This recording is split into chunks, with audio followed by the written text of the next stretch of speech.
예, 우리 기도 드리면서 이 시간 추수감사 예배 하나님 앞에 드리도록 하겠습니다.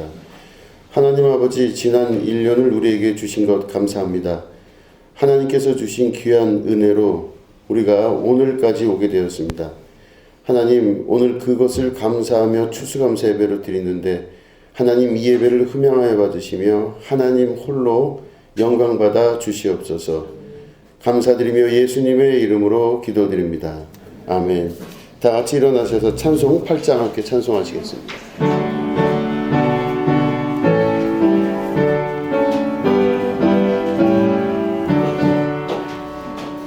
거룩 거룩 거룩 전능하신 주님, 이른 아침 우리 주를 찬송합니다.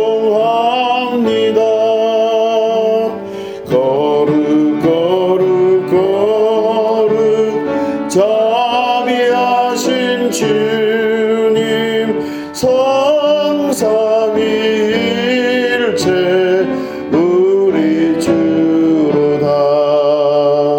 거룩 거룩 거룩 주의 보좌 앞에 모든 성도 멸류관을 벗어드리네. 전군 천사 모두 주께 굴복하니 영원히 위에 계신 주로다. 거룩 거룩 거룩 주의 빛난 영광, 모든 죄인 눈 어두워 볼 수 없도다. 거룩하신 이가 주님밖에 없네. 온전히 전능하신 주로다. 거룩 거룩 거룩 전능하신 주님, 천지 만물 모두 주를 찬송합니다. 거룩 거룩 거룩 전능하신 주님, 성삼위일체 우리 주로다. 아멘. 여호와께 감사하라. 그는 선하시며 그 인자하심이 영원하리로다. 여호와께 감사하고 그의 이름을 불러 아뢰며 그가 하는 일을 만민 중에 알게 할지어다. 그들이 광야 사막길에서 방황하며 거주할 성읍을 찾지 못하고 주리고 목이 말라 그들의 영혼이 그들 안에서 피곤하였도다. 이에 그들이 근심 중에 여호와께 부르짖음에 그들의 고통에서 건지시고 또 고난의 위로 인도하사 거주할 성읍에 이르게 하셨도다. 여호와의 인자하심과 인생에게 행하신 기적으로 말미암아 그를 찬송할지로다. 그가 사모하는 영혼에게 만족을 주시며 죽인 영혼에게 좋은 것으로 채워주시리라. 아멘. 사도신경 하시겠습니다. 전능하사 천지를 만드신 하나님 아버지를 내가 믿사오며 그 외아들 우리 주 예수 그리스도를 믿사오니 이는 성령으로 잉태하사 동정녀 마리아에게 나시고 본디오 빌라도에게 고난을 받으사 십자가에 못 박혀 죽으시고 장사한 지 사흘 만에 죽은 자 가운데서 다시 살아나시며 하늘에 오르사 전능하신 하나님 우편에 앉아 계시다가 저리로서 산 자와 죽은 자를 심판하러 오시리라. 성령을 믿사오며 거룩한 공회와 성도가 서로 교통하는 것과 죄를 사하여 주시는 것과 몸이 다시 산 것과 영원히 산 것을 믿사옵나이다. 아멘. 자리에 앉으시기 바랍니다. 찬송 588장입니다.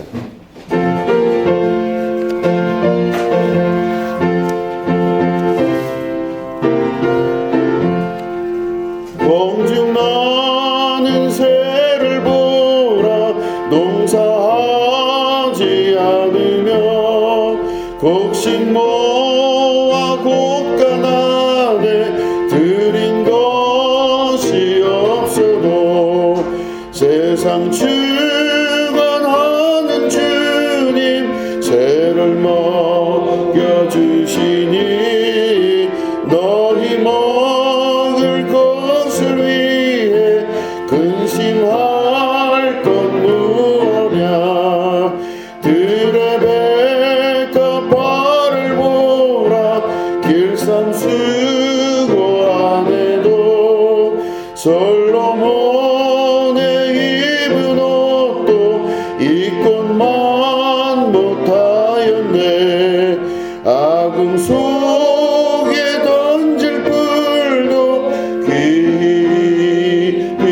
깊이시거든 사랑하는 자녀들을 입히시지 않으랴 너희들은 세상에서 무엇 먹고 마시며 무슨 옷을 입고 살까 염려하지 말아라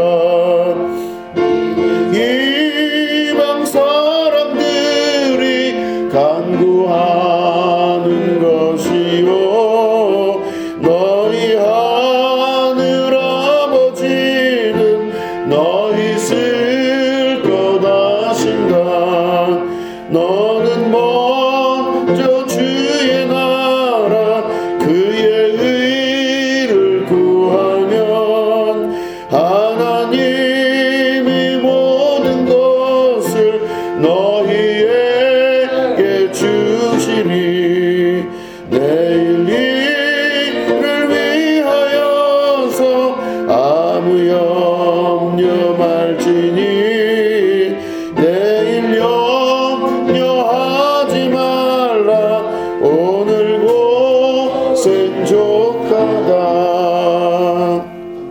아멘. 드려진 예물을 위해서 기도하겠습니다. 하나님 아버지 추수감사절을 맞이하여 주님 앞에 기념하며 이 예배를 드립니다. 하나님 예물 드린 손길들을 주께서 기억하여 주시옵소서.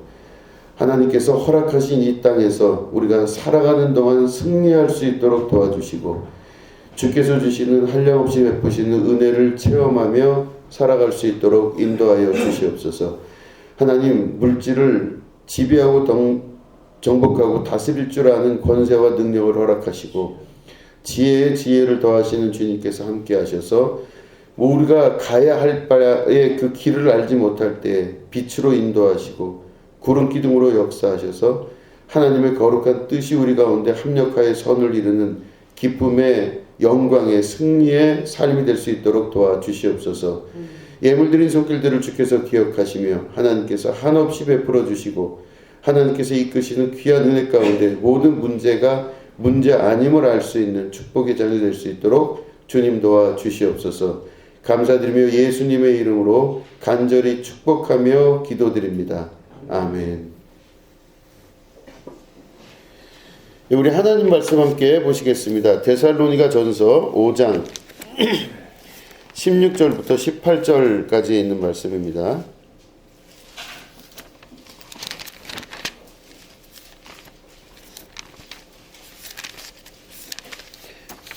데살로니가 전서 5장 16절부터 18절을 우리 한 목소리로 같이 읽도록 하겠습니다. 시작. 항상 기뻐하라. 쉬지 말고 기도하라. 범사에 감사하라. 이것이 그리스도 예수 안에서 너희를 향하신 하나님의 뜻이니라. 아멘. 예, 오늘은 범사에 감사하라 라는 제목 가지고 함께 말씀을 나누도록 하겠습니다. 항상 제가 비유적으로 말씀드릴 때 종교를 고등 종교와 하등 종교를 나누어서 비교를 많이 드립니다. 근데 이 땅에 있는 우리가 살아가는 동안의 그 종교의 그 종류 중에 고등 종교라 하면 뭐 기독교, 불교, 뭐 천주교, 이슬람, 기타 등등 여기를 고등 종교라 하고 하등 종교라 하면 이제 일반 무속 신앙 같은 것들을 이야기를 합니다. 전보고 뭐 사주팔자 보고 하는 그런 것들을 하등 종교라고 이야기를 하죠.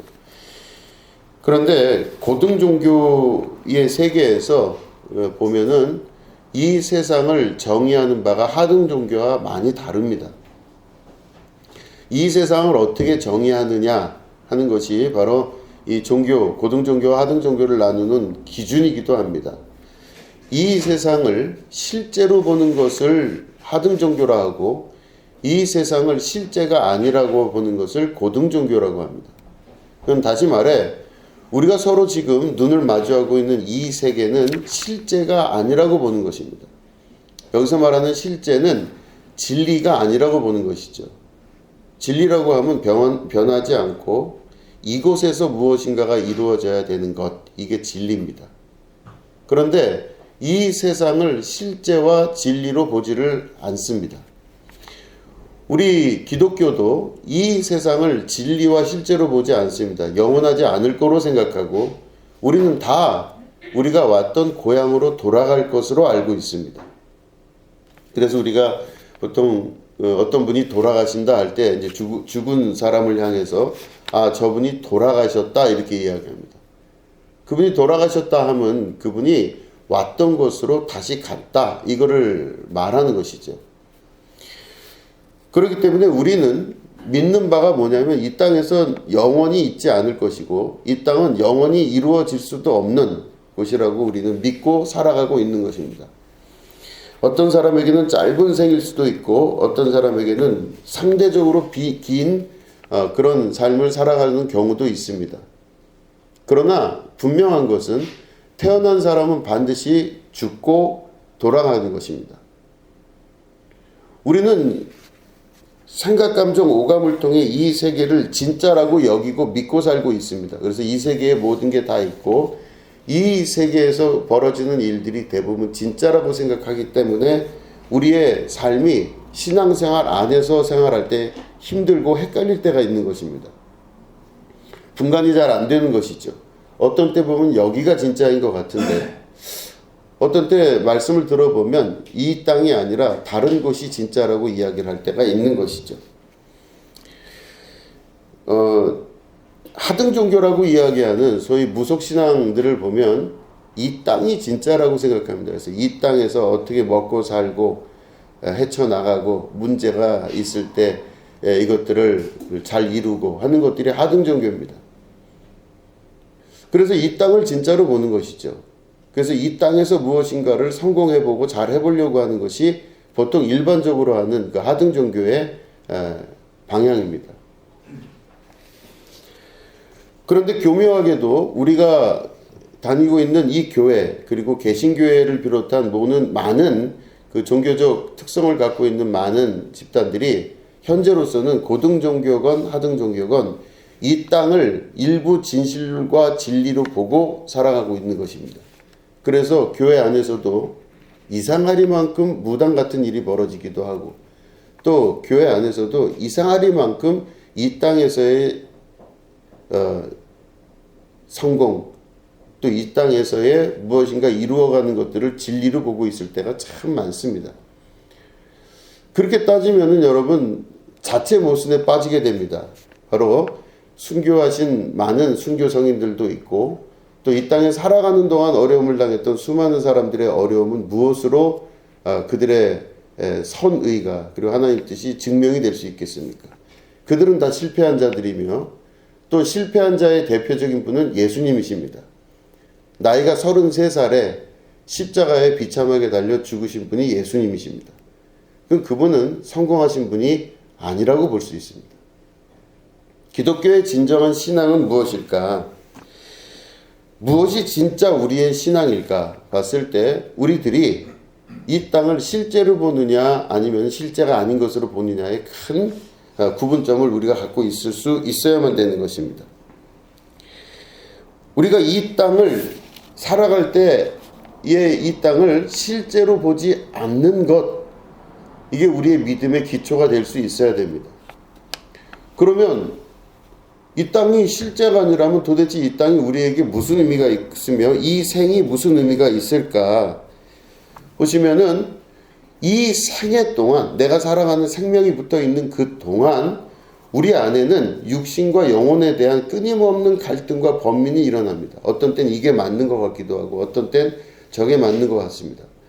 어떤 때는 육신의 생활이 맞는 것 같고 어떤 때는 영적 생활이 맞는 것 같아요. 그래서 이게 계속 전쟁을 일으킵니다. 그렇기 때문에 갈등하고 번민하면서 신앙생활을 하는 경우가 많이 있는 것이죠.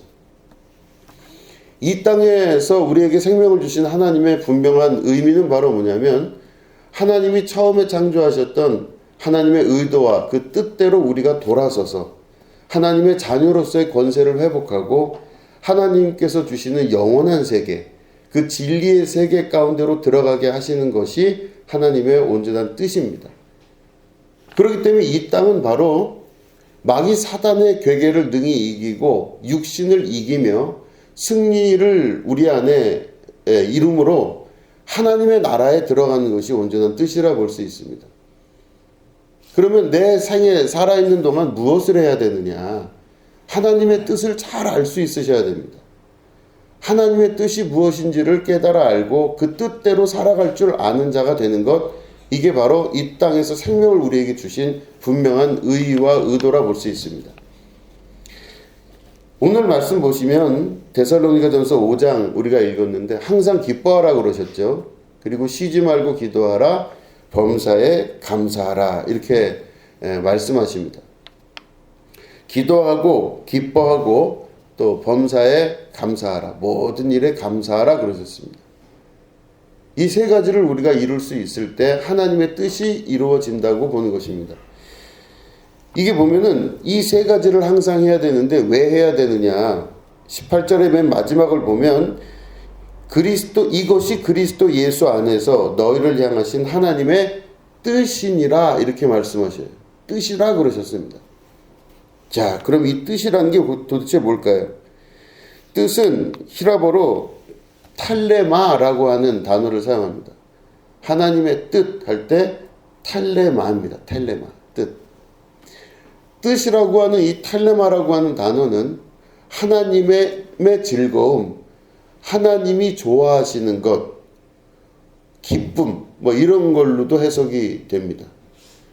근데 탈레마의 정확한 뜻은 바로 뭐냐면 탈레라는 게 먼저 앞에 있는 접두어로 쓰입니다. 탈레는 여러분 보시면 탈레라는 게 접두어로 보통 쓰이면 먼 곳에 무엇을 한다 이런 뜻이에요. 탈레폰, 그죠? 멀리 있는 곳으로 폰하는 거죠. 이게 탈레폰이죠. 텔레파시, 그죠? 텔레파시는 뭐예요? 먼 곳으로 내 마음을 보내는 게 텔레파시입니다. 텔레비전, 뭐 설명 안 해도 다 아시는, 그죠? 그러면 이 탈레라고 하는 히라보의 어간이 의미하는 바는 바로 현장, 우리가 있는 현장에 탈레라고 하는 이 단어를 사용하면서 여러분 카리스마 이런 거 들어보셨죠? 카리스마가 뭐냐면은 카리스와 마의 합한 복합어입니다. 마가 뭐냐면 하나님이에요. 하나님이라고 하는 히라보의 또 다른 의미입니다. 그러면 카리스는 뭐냐면 은혜, 하나님의 은혜가 카리스마예요. 저 사람 카리스마가 있다 그러면 저 사람 안에 하나님의 은혜와 같은 엄청난 힘이 있구나, 이걸 카리스마라고 합니다. 자, 그러면 이 마와 여기 지금 말씀드린 텔레마랑 합해지면 뭐예요? 하나님께서 멀리서 보내시는 의도, 뜻, 기쁨, 이거라고 볼 수 있는 겁니다. 그러니까 지금 복잡하게 말씀드렸지만 18절 뒤에 보면 이것이 너희를 향한 하나님의 뜻이니라 할 때에 이 뜻이 텔레마라고 하는 단어를 쓰는데, 이 하나님의 뜻인 텔레마는 멀리서 우리에게 보내시는 하나님의 의도, 뜻, 질서 이렇게 볼 수 있습니다. 그러니까 그 멀리서 하나님의 나라에서 이 땅 우리에게 보내시는 하나님의 의도, 뜻이 텔레마입니다. 그럼 이 땅에서 우리가 이 텔레마를 이룬다는 건 뭐냐면 하나님의 질서와 하나님의 법칙과 하나님의 의도에 맞게끔 살아나가는 것, 이게 텔레마, 하나님의 뜻을 이루어가는 자의 삶인 것입니다. 하나님의 뜻, 이 땅에서의 질서, 이게 바로 하나님의 질서 안으로 편입되어 들어가는 사람을 말하는 것이죠. 자, 그러면 우리가 이 땅에 살아가는 동안 어떤 방식으로 가야만 되는가 보면은 하나님의 의도와 뜻을 정확히 알 수 있을 때, 그리고 그 하나님의 의도와 뜻에 맞게끔 살아나가는 것, 이게 바로 텔레마를 이루는 것입니다. 그럼 하나님의 뜻을 이룬다는 건 과연 어떻게 이룰 수 있을까요? 먼저 하나님의 뜻을 알 수 있어야 됩니다. 그래서 구약성경서부터 나왔던 많은 사람들은 하나님의 뜻을 먼저 구하고 그 뜻대로 살아가려고 굉장히 노력을 많이 한 사람들이 성경에 기록되어져 있는 사람들입니다. 보시면은 사무엘하 7장 21절에 이런 말씀이 있습니다. 들어보시기 바랍니다. 주의 말씀을 인하여 주의 뜻대로 이 모든 큰 일을 행하사 주의 종에게 알게 하셨나이다. 여기 보면 주의 뜻대로 모든 일을 행하사 이렇게 기록되어 있습니다. 그러니까 어떤 일이 이루어질 때 하나님의 뜻이 이루어지게 되는 것, 이게 바로 사무엘하에 나와 있는 기록되어진 말씀입니다. 시편에도 보면 40편 8절에 이런 말씀이 있습니다. 나의 하나님이여 내가 주의 뜻 행하기를 즐기오니 주의 법이 나의 심중에 있나이다 하였나이다. 하나님이여 내가 주의 뜻 행하기를 즐기오니 이렇게 되어 있습니다. 하나님의 뜻을 따라 사는 것을 자기가 즐겁게 생각하고 기쁘게 생각합니다. 이렇게 하는 거죠. 그런데 인간 본성 안에는 하나님의 뜻이 아니라 내 뜻을 이루고자 하는 그 육신의 본성들이 있습니다. 내 뜻이 중요한 거예요. 하나님의 뜻보다 내 뜻이 중요해요. 그 나의 뜻 행하기를 내가 즐겨하는 사람들이 대부분 많습니다. 내가 계획하고 내가 생각하고 내가 뜻을 이루어서 그것들을 이루어가면서 살기를 원하는 것이죠. 왜냐하면 이 인생은 나의 인생이라고 생각하고 나의 인생은 허황된 것이 아니라 실제라고 믿고 있기 때문에 실제라고 믿고 있는 나의 인생, 지금 눈에 보이고 있는 현재 나의 인생과 삶은 실제이기 때문에 나는 나의 인생과 나의 뜻을 이루기 위해서 살아가는 것은 당연하고 자연스러운 거라 생각을 하는 것입니다. 근데 제가 설교 서두에 말씀드린 것처럼 나의 인생과 나의 뜻이 아니라 하나님의 의도와 하나님의 뜻, 그리고 이 세상은 실제가 아니라 환상과 같은 것이라고 말씀을 드린 것입니다. 이 세상은 영원하지 않을 것입니다. 우리들도 태어난 사람은 반드시 죽을 수밖에 없는 인생을 살아갈 것입니다. 반드시 죽게 되는 것입니다. 그러면 이 땅에서는 우리가 실제를 사는 게 아니라 주어주신 그 일들을 이루며 완수하고 승리하는 삶을 살게 되는 것입니다. 이게 성경에서 이야기하는 하나님의 의도, 하나님의 뜻, 하나님의 그 마음, 질서, 이거를 우리가 받아들이라 하는 하나님의 말씀이 그 안에 들어가 있습니다.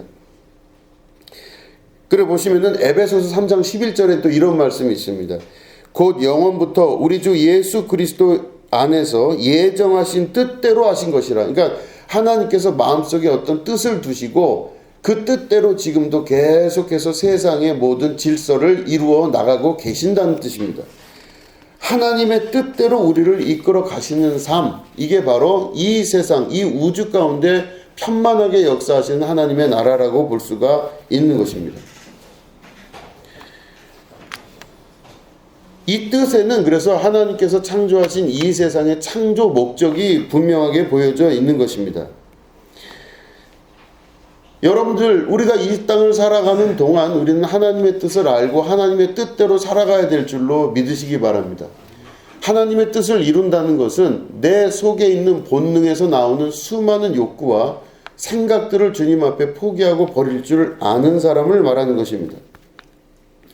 그래서 하나님께서는 택한 자들을 통하여서 끊임없이 이 세상에서 우리가 생명을 갖고 있는 동안 이 세상에서 끊임없는 시험과 어려움과 환난을 주십니다. 사랑하는 자들에게, 특별히 사랑하는 자녀에겐 채찍을 허락하시는 하나님이십니다. 계속적으로 우리에게 어려움을 주시고 환난을 주시는 분이 바로 하나님이십니다. 시편 66편 10절부터 15절에는 이런 말씀이 있습니다. 제가 읽겠습니다. 하나님이여, 주께서 우리를 시험하시되 우리를 단련하시기를 은을 단련함 같이 하셨으며, 이렇게 말씀이 진행됩니다. 우리를 누가 시험하신다고 되어 있냐면 하나님이 시험하시되 이렇게 되어 있어요. 말씀을 찾아봐야 되겠습니다. 혼자 읽으려고 그랬더니 안 될 것 같아요. 시편 66편입니다. 시편 66편.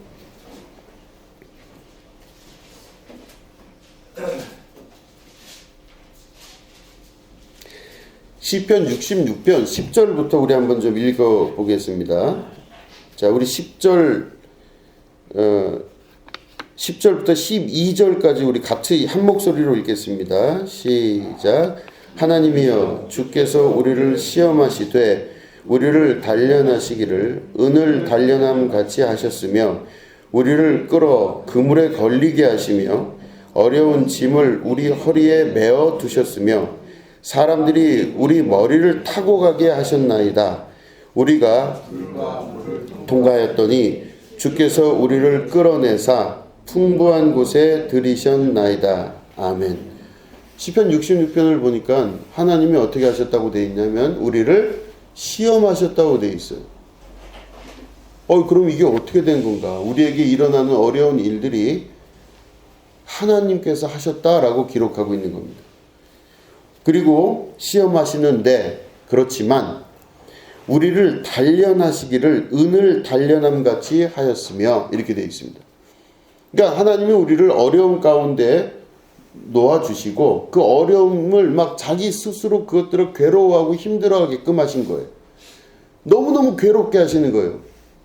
그 문제, 그 문제가 왜 나에게 있는지 모를 정도로 그 문제가 계속적으로 발생을 합니다. 고통스러워요. 제가 학교 떨어지고 힘들고 그랬을 때 제가 이제 하나님 앞에 기도한 겁니다. 이제 그때 기도한 게 뭐냐면, 남들 흔하게 다 가는 학교 왜 이렇게 못 가게 만드시는지 모르겠다. 그러니까 내가 잘했거나 잘못했거나 그 문제는 잘 모르겠어요.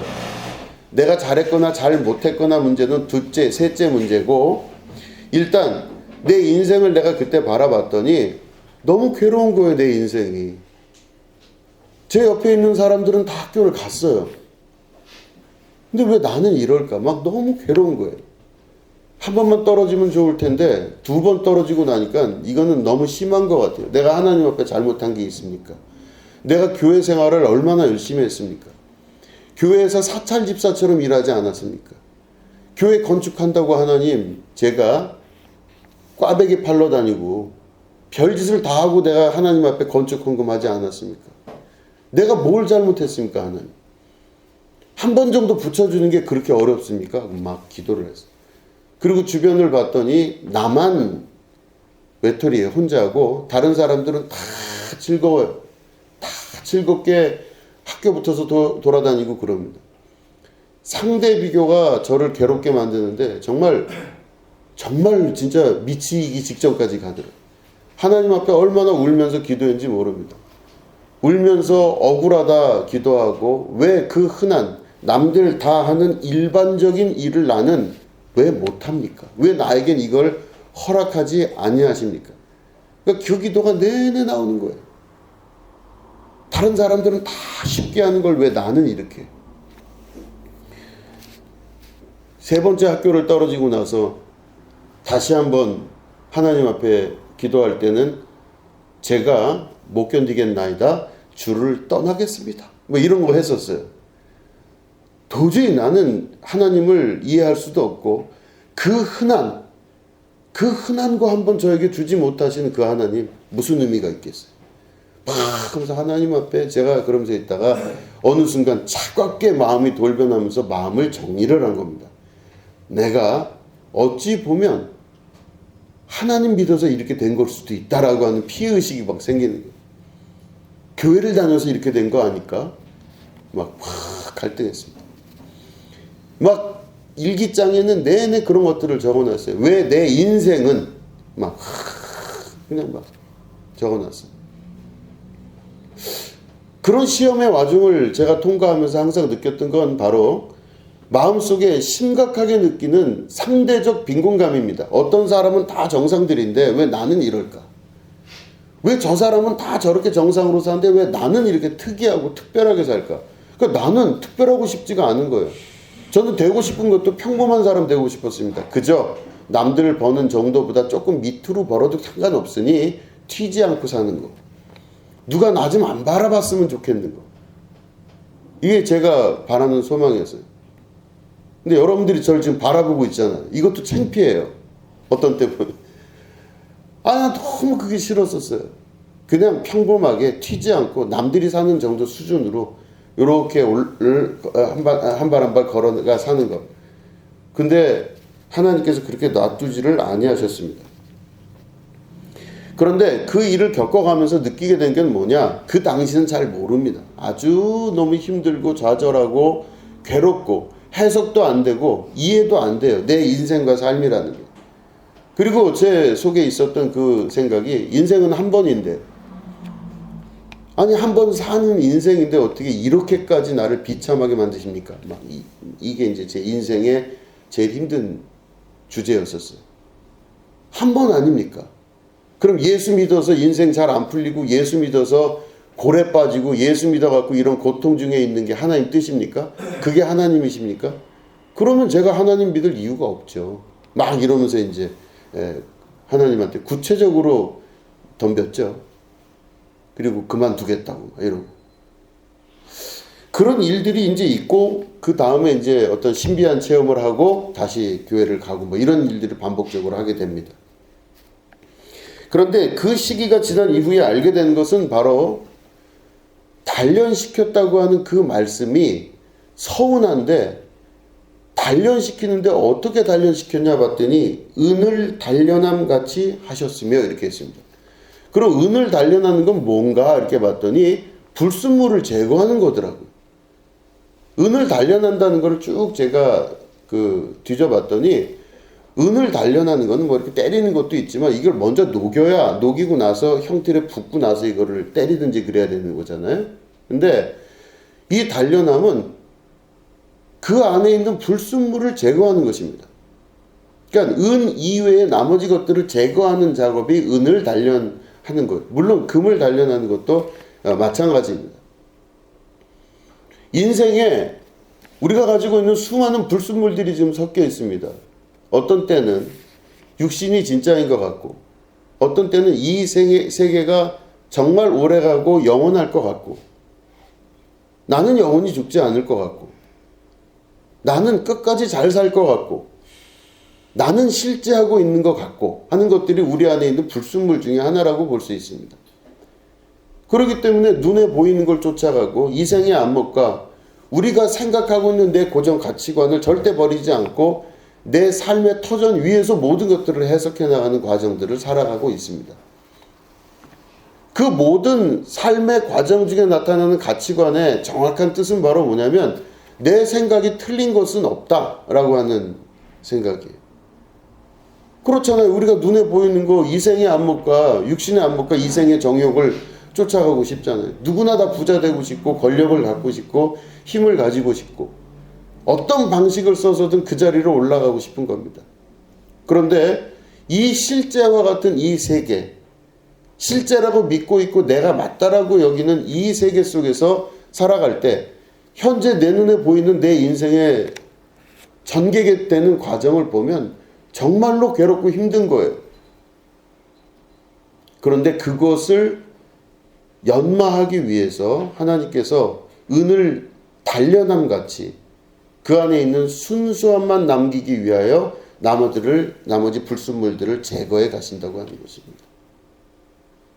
그러면 내 안에 있는 불순물들이 무엇인가를 깨달아 알 수 있기 위해서는 반드시 녹아야 그게 불순물이 뭔 줄 아는 겁니다. 녹으면 떠오르게 돼 있거든요. 불순물들이.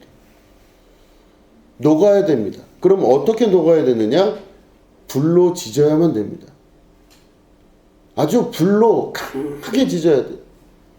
남들 다 하는 그 정도 수준의 삶을 살고 싶다고 하는 그 가치관마저도 그게 내 가치관일 뿐인 것입니다. 내가 볼 땐 남들은 다 편안하게 사는 것 같아 보여요. 여러분들도 그런 생각 많이 하시죠? 여러분들만 힘드신 것 같죠? 나만 힘든 것 같아요. 어떨 때 보면 나만 문제가 있어요. 저도 항상 그 생각 많이 해요. 저만 문제가 있어요. 왜 우리 집만 문제가 있을까? 이 생각을 저는 항상 해왔었어요. 왜 나만 문제가 있고 우리 집만 문제가 있을까? 어디 말하기도 이건 좀 그렇다. 왜 나만 이럴까? 남들은 다 정상으로 보여요. 그런데 여러분, 왜 나만 이럴까라고 하는 게 맞다고 생각하니까 계속 스트레스를 받으시는 거잖아요. 나만 이럴까. 근데 여러분, 어느 순간 우리가 이걸 다 까는 순간이 오게 되면, 이걸 깐다 그러니까 너무 저렴해 보이네요.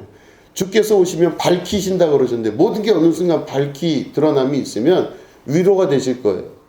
제가 목회하면서 겪어보는 많은 그 경우의 수들을 보면 모든 사람마다 다 문제가 있는데 그 문제들이 정말 남들은 다 정상 같아 보이는 문제, 자기만 문제가 있는 것 같은 문제가 되게 많아요. 아니에요, 여러분. 드러나지 않고 밝히지 않아서일 뿐이지 세상의 모든 것들은 어마어마하게 문제를 다 갖고 있습니다. 심각할 정도의 문제들을 전부 갖고 있어요. 그 어려움 가운데 하나님께서 우리를 단련하시는 겁니다. 이거는 아무것도 해결할 수가 없어요. 어떤 방식으로든 무슨 방식으로도 해결할 수 없는 문제와 그런 것들을 우리 인생에게 하나님께서 허락하십니다. 그래서 사랑하는 자에게 은을 단련하듯이 불을 들이대셔서 그 안에 있는 불순물들을 제거하는 작업들을 끊임없이 하십니다. 네 생각이 옳으냐? 너는 네가 지금 맞다고 생각해서 그런 가치관을 가지고 세상을 보고 있구나. 혹은 너 지금 마음이 아프냐? 왜 마음이 아프냐? 물어보시죠. 하나님, 내가 이래서 마음이 아픕니다. 그래? 왜 그런 생각을 네가 기준으로 갖고 살아가고 있느냐? 물어보시는 거죠. 그 기준은 누가 주었느냐? 남들이 다 정상이라는 생각은 누가 너에게 말을 했느냐? 다른 사람은 다 좋아 보인다는 그 이야기를 누가 너에게 그 이야기를 했느냐? 그게 진리 같으냐? 하고 이렇게 질문하세요. 이게 욥기에도 나오는 내용입니다. 정말로 네가 생각하고 있는 게 맞다고 생각해서 지금 그렇게 얘기하는 거냐? 그러면서 근원적인 질문을 하십니다. 너만 아프냐? 너만 괴로운 것 같으냐? 하고 질문하세요. 그럴 때 하나님의 백성, 하나님의 사람들은 너만 아프냐라는 그 질문을 받았을 때 그 질문의 의도가 뭔지를 알 수 있어야 되죠. 그 질문은 너만 아픈 게 아니다. 당신만 특이한 게 아니다. 이겁니다. 그리고 우리가 그러면 나에게 지금 이렇게 힘들고 아프고 어려운 이 시험을 왜 주십니까? 질문하면 말씀드렸잖아요. 은을 단련하듯이 그 안에 있는 불순물들이 사라지게 됩니다. 그 불순물들이 다 사라지게 되면요, 정말 온전하고 순수한 것만 남게 되는데 그 온전하고 순수한 것이 무엇을 의미하는 것이냐? 하나님께서 우리를 창조하셨을 때 하나님의 형상대로 우리를 빚으셨다고 되어 있습니다. 그대로 빚으셨어요. 그럼 하나님이 나를 보면 자신을 보는 것 같은 느낌이에요. 하나님이 나를 보면요, 어쩜 너는 나랑 그렇게 마음이 똑같으냐? 내 마음에 합한 자다 너는. 너 어떻게 이게 나를 닮았냐? 여러분, 자녀 중에서도 닮은 자녀 있죠. 그죠? 유독 닮은 자녀가 있어요. 어떻게 그렇게 그걸 보면 신기한지, 가르치지도 않았는데 어떻게 그렇게 닮았는지 이상하게 닮은 애들이 있어요. 그게 닮은 자녀입니다. 그러면 하나님께서 창조하셨을 때에 자신의 완전함대로 우리를 완전하게 닮게 만드셨던 거예요. 그러니까 불순물이 들어가지 않은 순수함만 있었던 그 모습, 창조 섭리의 처음 원형, 그 모습대로 우리를 단련하여 만드셨는데 우리가 육신으로 오면서 결국에는 불순물이 우리 안에 끼게 되고 여러 다른 가치관들이 끼게 되고 그게 맞다고 여겨지는 실제가 아닌 것을 실제라고 여기고 거짓말을 진짜라고 믿고 그 가치관대로 그 생각대로 눈으로 보이는 것과 손으로 만져지는 많은 것들, 오감에 의해서 살아갈 수밖에 없는 그런 인생의 거짓 인생을 만들면서 그게 진짜인 것처럼 여기고 사는 것, 이게 바로 하나님께서 우리에게 시험을 주신 목적, 그걸 없애기 위해서 단련하시는 과정이라고 하는 것입니다. 그렇기 때문에 우리가 우리의 인생을 바라볼 수 있는 눈을 새롭게 만드는 것이 중요합니다. 성경은 명확하게 그 방향대로 우리를 이끌어 가십니다. 그래서 내 뜻, 다시 말해 하나님의 탈레마, 하나님의 뜻대로 살아가길 원하시는 거지 내 뜻대로 살기를 원치 아니하시는 게 하나님 뜻입니다. 이게 질서로 자리 잡고 있어요.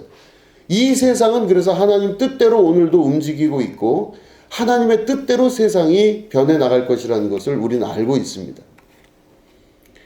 지금 환경오염 때문에 전 지구가 2048년 정도에는 바다가 먼저 망하고 그 이후에는 2075년 정도 돼서는 세상이 진짜로 멸망할 수도 있다, 이렇게 이야기를 많이 경고를 합니다. 제가 이제 그런 쪽의 책들을 막 보면서 야, 이거 진짜 멸망하면 어떻게 되나 막 이런 생각을 막 했어요. 이게 지금 막 기하급수적으로 빨라지고 있습니다. 그런데 그런 생각을 하고 대화를 나누다가 무슨 얘기를 들었냐면, 아, 그래서 죽는 건 사람만 죽지 지구는 안 죽는데요. 맞죠, 여러분? 환경오염에 의한 피해자는 사람일 뿐이지 지구는 아니에요. 어쨌든 이 세상의 마지막을 향해 달려가는 이 모든 것들 가운데 우리는 하나님의 뜻, 하나님의 그 뜻을 이루기 위해서 이 땅에서 우리가 살아갈 수 있어야만 되는 것입니다. 하나님의 뜻, 그건 하나님의 질서예요. 하나님의 질서를 어긴 그 벌이 환경오염까지도 가는 것입니다. 하나님의 질서, 하나님의 뜻, 그 탈레마를 이루어야 됩니다. 그래서 우리가 예수님 믿잖아요. 예수님 믿을 때 예수님의 마지막 그 고난의 기도를 우리는 알고 있지 않습니까? 겟세마네 동산에서 예수님 기도하셨어요. 하나님, 가능한 한 이 잔을 내게서 떠나가게 해주십시오. 왜 내가 특이하게, 남들과 다르게, 왜 33살 나이에 십자가를 지고 왜 죽게 이렇게 놔두셨습니까? 웬만하면 이 잔을 내게서 떠나가게 하여 주시옵소서. 좀 피하고 싶습니다. 그런 뜻이에요. 이게 육신을 가지고 오신 예수님의 갈등을 말씀하고 있는 겁니다. 힘들죠. 힘들죠. 그럴 때 이 예수님이 그 기도를 하시면서 주님, 그러나 내 뜻대로 마시고 아버지의 뜻대로 하여 주시옵소서. 그럼 아버지의 뜻은 뭐예요? 죽어라 이거잖아요. 십자가에 달려 죽어라 이거예요. 그거를 받아들인다는 건 쉽지가 않은 일입니다. 그런데 예수님이 그 기도를 하셨다는 것은 자기의 뜻을 꺾고 아버지의 뜻을 온전히 완성하는 삶을 사셨다는 겁니다. 우리가 예수님 믿는 것은 예수님의 말씀을 다 100% 진리라고 믿는 거예요. 우리가 그 말씀마저도 믿게 된다면 우리는 어떻게 믿어야 됩니까? 내 뜻 말고 아버지의 뜻대로 하여 주시옵소서 이거예요. 그럼 아버지의 뜻이 그렇다면 제가 따르겠나이다 이겁니다. 그럼 내가 지금 현재 보고 있는 많은 고통과 고난의 시간들이 있죠. 지금 우리가 많은 고난들을 당하잖아요. 여러 가지 이런 고난 저런 고난, 각자의 삶에서 느껴지는 수많은 되지 않는 일들, 어려운 일들, 고통스러운 일들이 막 나타나요. 내 속에서 너무 진짜 너무너무 안쓰럽게 그 고통스러운 시간이 지나갑니다.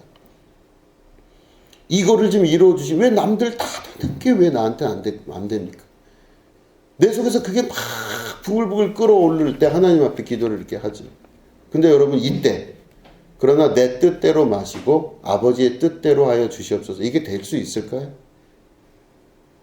이게 바로 하나님께서 여러분들에게 던지시는, 또 예수님께서 여러분들에게 던지시는 질문입니다. 사랑하는 자에게 은을 단련하듯이 그 시련과 고통과 환난을 주시면서 이것들을 이겨내고 결국엔 마지막 최종 승리, 내가 완전하고 온전하니 너희도 온전하게 될지어다. 여러분, 예수님은 순수하셨습니다. 그죠? 순수 그 자체겠죠. 하나님의 형상 그대로 예수님이셔요. 그렇기 때문에 예수님은 곧 하나님이시죠. 예수님이 그렇게 육신으로 오셔서 그랬듯이 우리에게도 바로 그 온전한, 내가 온전하니 너희도 온전할지어다 말씀하신다면, 우리가 그 말씀을 따르고 순수하게 따라간다면 우리 안에 있는 불순물과 생각과 가치관들을 주님 앞에 다 내려놓고 포기하고 버리고 이 어려운 환경을 통해 갖고 자기에 대한 끊임없는 질문을 통해서 하나님 앞에, 그럼 주님, 제가 온전히 겪어 나가겠습니다, 이 말을 할 수 있어야 됩니다. 저도 이런저런 일을 겪고 혼자 막 갈등하고 괴로워하는 게 많아요. 뭐 저는 항상 말씀드리지만 목사님들 되면, 그전에는 어릴 적엔 목사님들은 하나 걱정도 없을 줄 알았어요. 기도하고 뭐 성령께서 이끄시고 하나님이 도와주시는데 뭐 그렇게 걱정할 게 있고 뭐 그렇잖아요. 생각해보면 아유, 목사님은 매일 기도하시고 뭐 맨날 보는 게 성경이고 뭐 저기 이렇게 하는데 안 도와주실 리가 없죠. 그러면 목사님은 뭔가 강해 보이고 뭔가 완전한 그 세계를 향해 더 가까이 간 것 같아 보여요.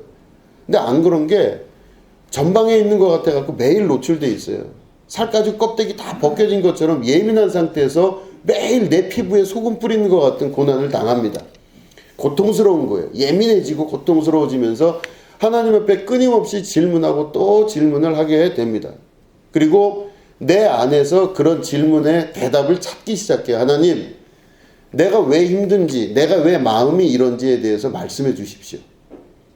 그런데 말씀을 또 잘 안 하세요. 그럼 또 기도하고 말씀해 달라고 그러고 성경을 보고 책을 보고 여러 가지 기도하면서 이걸 찾아나가는 작업 중에 나를 단련하신다는 것을 알기 시작합니다. 설교서도에 말씀드린 대로 네가 보고 있는 세계가 실제인 줄로 생각하느냐?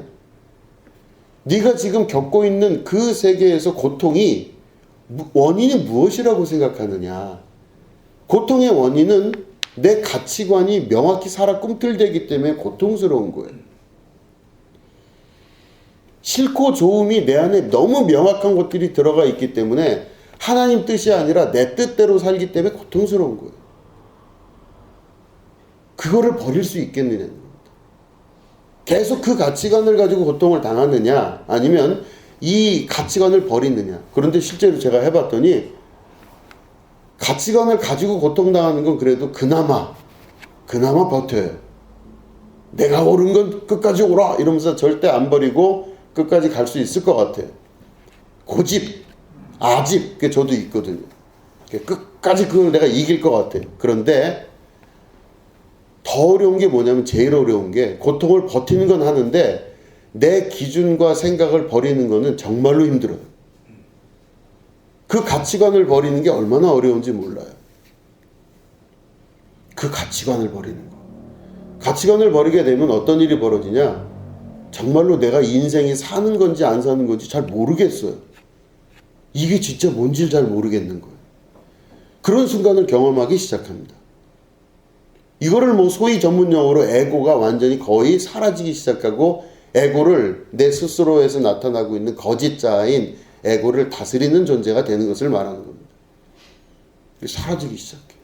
내 가치관과 생각과 생각, 감정, 오감에 의해서 일어나고 있는 수많은 것들, 그게 옳다 여기고 맞다 여기는 많은 가치관들을 하나님 앞에 내려놓고 온전히 나에게 허락하신, 아직까지 하나님은 계속 그 강력한 불을 떼시면서 은이 녹기를, 계속해서 녹기를 바라시면서 계속 불을 떼시거든요. 그럼 떼는 불 위에서 지금 막 이 불순물들이 나오면 주인 되신 하나님께서 하나하나 불순물들을 제거하고 나가시는 거예요.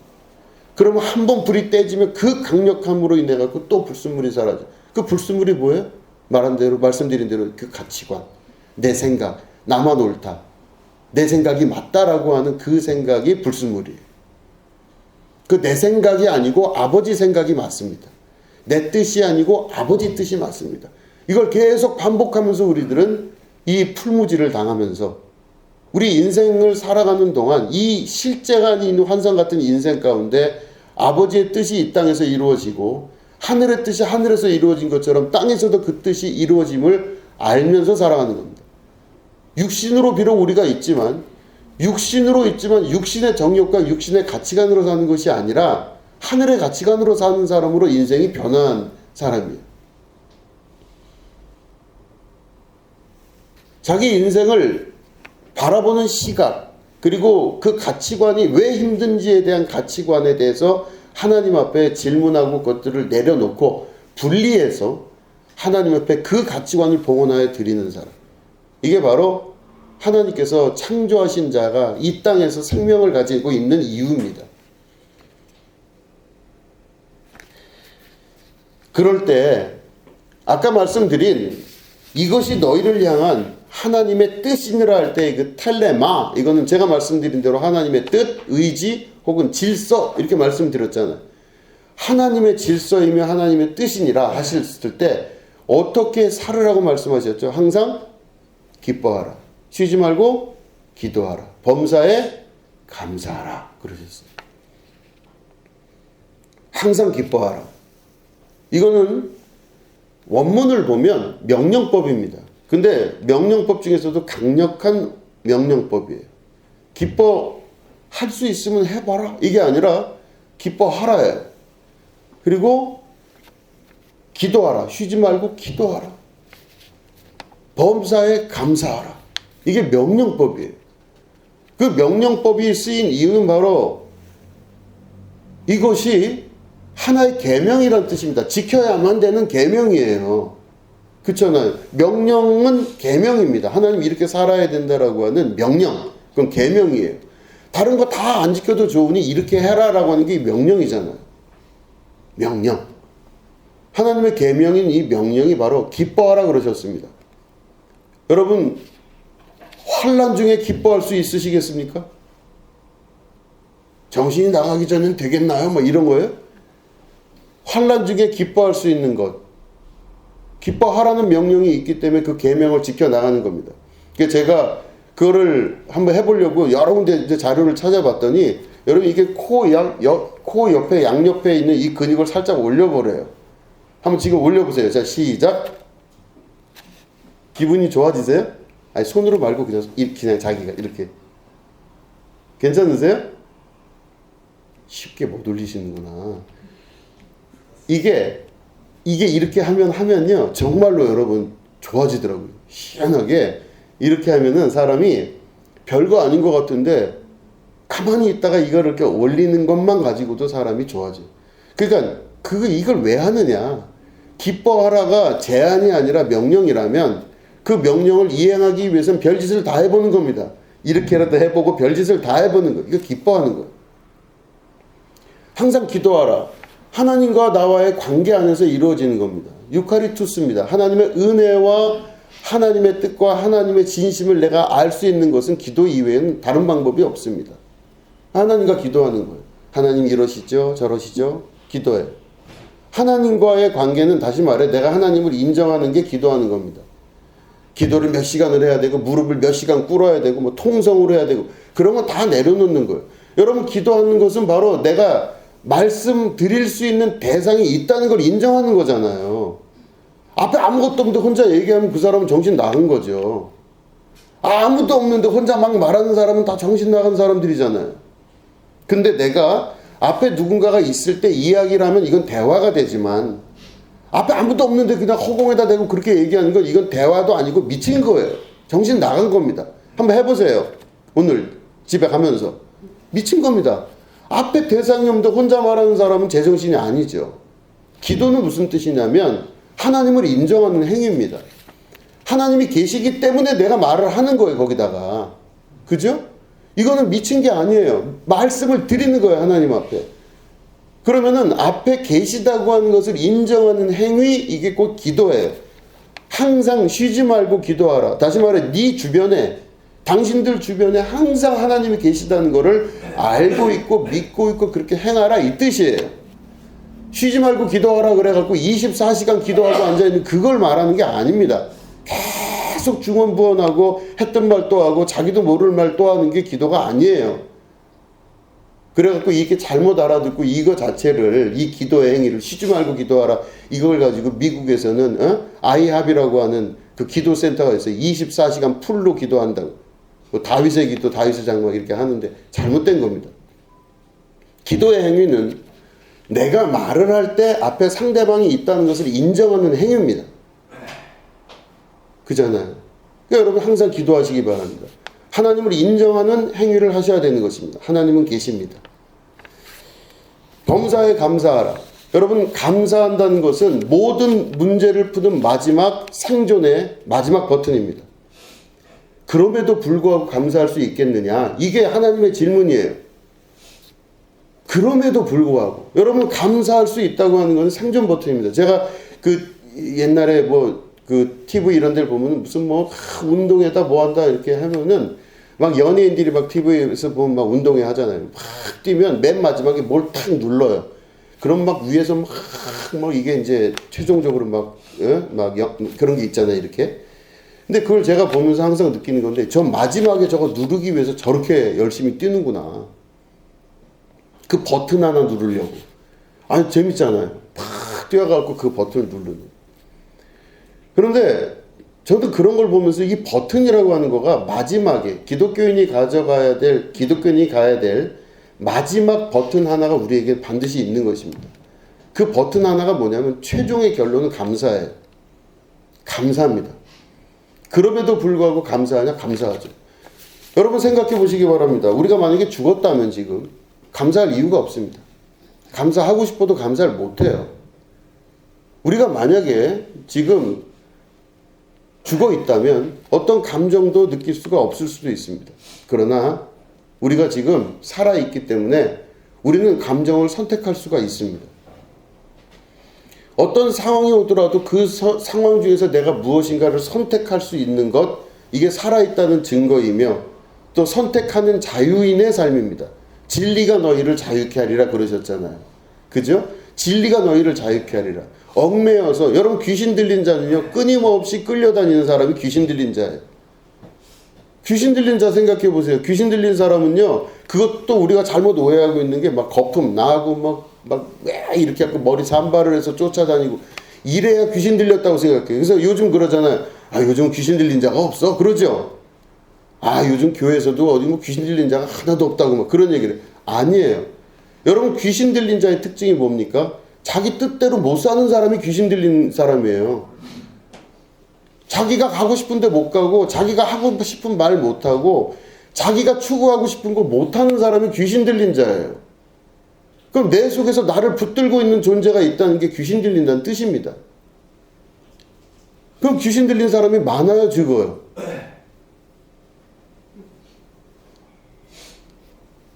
귀신 들린 사람이 현대에 훨씬 더 많습니다. 자유롭지 못한 거예요, 매번. 무슨 가치관인지 무슨 생각 때문인지 자기 자신을 자유롭게 놓지 못하는 그런 상황. 이게 귀신 들린 자입니다. 아까 말씀드린 대로 자기 안에 있는 가치관, 거기에 또 휩싸여 있어도 그것도 하나의 귀신 들렸다고 볼 수 있습니다. 자유가 없는 거예요. 여러분, 진짜 중요한 것은 바로 뭐냐? 우리가 감사할 수 있어야 됩니다. 감사는 살아있다는 것에부터 감사를 시작해서 내가 지금 옷을 입고 있고 내가 살아가고 있는 매 순간순간마다 이 숨을 쉬는 것 자체가 감사의 조건이 되기도 하고, 더 궁극적인 감사로 가면 어디까지 가냐면요. 왜 어디까지 가냐면, 감사는 우리가 꼭 뭔가 이유가 있어야 감사하는 것 같아요. 그죠? 감사할 이유가 있는 거죠. 이러니까 내가 감사하고 이러니까 고맙고 이걸 해요. 근데 궁극적인 감사, 영적 감사에 들어가면 이유가 없는 감사가 이루어지기 시작합니다. 그럼에도 불구하고 감사할 수 있는 것, 이게 영적 최고 단계에 이르는 감사예요. 아무 이유도 없어요. 근데 감사할 수 있어야 돼요. 굳이 내가 이유를 찾아가지고 내 머릿속에 인식하고 있는 현재의 세계에서 살아있고 이런 얘기도 하고 있지만, 그런 이유가 없어도 감사할 수 있어야 되는 겁니다. 매사에, 범사에, 모든 것에 대해 감사할 수 있어야 돼요. 그 말은 지금 내가 어려움을 당하고 있어요. 근데 어려움이라고 느끼는 거는 살아있기 때문에 어려운 거죠. 내가 현재 지금 무언가를 결정할 수 있거나 말할 수 있는 선택의 자유가 있기 때문에 괴로운 거예요. 그러면 여러분, 그 모든 것들이 우리 안에서 감사의 조건이 될 수가 있는 것입니다. 아무것도 못하는 경우가 있어요. 아무것도 못할 때가 옵니다. 그때는 내가 선택도 못하고 아무것도 못할 때가 와요. 그런데 지금은 내가 최소한 감정 하나만큼은 컨트롤할 수 있고 선택할 수 있습니다. 그럴 때 여러분, 감사할 수 있으셔야 돼요. 감사는 하나님의 뜻입니다. 하나님께서 우리를 향하신 탈레마, 하나님께서 우리에게 이 땅에서 살아갈 수 있는 질서를 주신 하나님의 탈레마, 뜻이에요.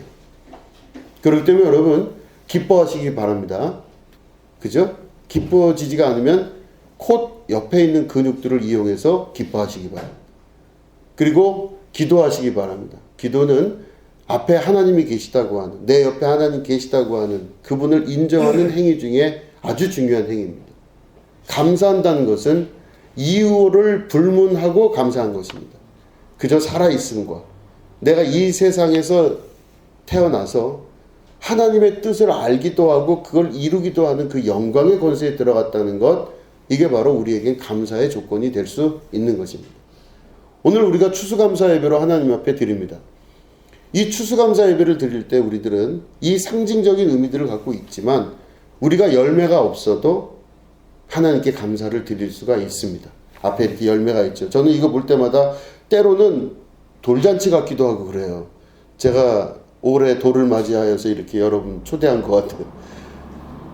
이 열매를 우리는 상징으로 보고 있습니다. 열매를 주셔서 감사합니다. 이게 1차적 감사겠지만 실제로는 이 열매가 없어도 감사할 수 있으셔야 됩니다. 그 정도 단계에 올라가는 믿음의 신앙, 무화과 나무 잎이 마르고 포도 열매가 없고 감람나무의 열매가 탁 그쳐서 논밭에 먹을 게 하나도 없어도 나는 감사할 수 있습니다. 그런 감사의 자리까지 올라가는 신앙의 단계가 점점 올라가는 겁니다. 그 단계에 올라가게 되면 하나님께서 우리가 원하는 대로, 뜻한 대로 우리가 원하는 것을 할 수 있는 시기에 하나님의 나라를 이루어 주시는 것입니다. 그죠? 무엇인지 내 이름으로 구하면 너희가 이루리라. 시간과 공간과 모든 차원을 초월한 예수 그리스도의 말씀이 우리 삶에서 실제가 되는 경험을 경험하게 되는 것입니다. 여러분, 우리가 같이 모여서 신앙생활하는 이유는 그것 때문에 신앙생활하는 겁니다. 교회는 그래서 그 방향을 향해서 같이 나아가는 것이고, 당하는 어려움이 있을 때는 여러분 심하게 당하셔도 괜찮은 거예요. 깜짝 놀라셨어요? 여러분 앞에 어떤 어려움이 있을 때 막 그 심하게 그 어려움이 막 닥치고 있어요. 막 분노와 막 좌절과, 여러분 그건 대부분 그러면 우리가 이걸 피하게 하여 주시고 이기게 하여 주시고 뭐 도망가게, 웬만하면 내가 이걸 안 할 수 있도록 해 주십시오, 이렇게 우리가 기도를 하지만 최소한 예수님 말씀 기억하신다면 어떤 기도를 하셔야 돼요? 다 당하겠습니다. 어디까지 이 시험이 오나 가보겠습니다. 그러면 시험의 끝이 멸망받고 어려움 당하고 고통받는 끝이 아니라 그걸 통하여서 온전한 하나님의 형상을 회복하는 자로서 축복의 자녀로서의 삶을 살 수 있는 능력의 백성으로 변환되는 것입니다. 이게 바로 단련하는 자의 하나님의 시험의 의도인 것이죠. 여러분, 어려움이 있을 때 그것 때문에 애달복달하지 마시고, 주님, 제가 할 때까지 하지만 끝까지 제가 한번 경험해 보겠습니다. 어떤 감정이 들고 어떤 생각이 드는지 가보겠습니다. 주여, 이 잔을 웬만하면 난 안 겪고 싶은데 그러나 굳이 뜻이 있으시다면 하겠습니다. 여러분, 이 기도를 하면서 여러분 당당하게 주님의 말씀 앞에 서시고 세상 앞에 설 수 있는 여러분 되시기를 축원합니다. 그러면 여러분 반드시 이깁니다. 반드시 승리하고 하나님의 나라와 역사를 경험하는 그 역사가 이루어지게 되는 것입니다. 쉽게 좋은 게 좋은 것처럼 가는 것이 아니라 정말로 교회를 통하여서, 하나님 나라를 통하여서 힘든 일들을 능력껏 경험하고 그 일을 통하여서 더 큰 승리를 주시는 하나님의 나라를 소유하게 되는 것, 이게 바로 감사절의 중요한 의미고 뜻입니다. 여러분, 감사하고 기뻐하시고 기도하시는 여러분 되시기를 주님의 이름으로 축원합니다. 기도하겠습니다. 하나님 아버지, 추수감사절입니다. 주님께서 주신 1년을 감사하는 한 해입니다. 이 예배 가운데 하나님 좌정하신 주님, 오늘도 우리 가운데 역사하여 주시고 우리가 이 모든 시험과 환난을 이겨낼 줄 아는 축복의 삶으로 살아갈 수 있도록 도와주시옵소서. 눈앞에 보이는 것들이 두렵다 할지라도 그것을 과감하게 이겨나가며 승리하는 축복의 자녀들 될 수 있도록 역사하시고, 매 순간순간마다 범사에 감사함이 넘쳐나는 주님의 축복의 자녀들이 될 수 있도록 인도하여 주시옵소서. 지금은 우리 구주 예수 그리스도의 은혜와 하나님 아버지의 지극하고 무궁하신 사랑과 성령님의 감화감동 축복교통 역사하심이 오늘 예배 가운데 함께하는 주님의 거룩한 백성들 위에 지금부터 영원히 함께하시기를 간절히 축원하옵나이다. 아멘.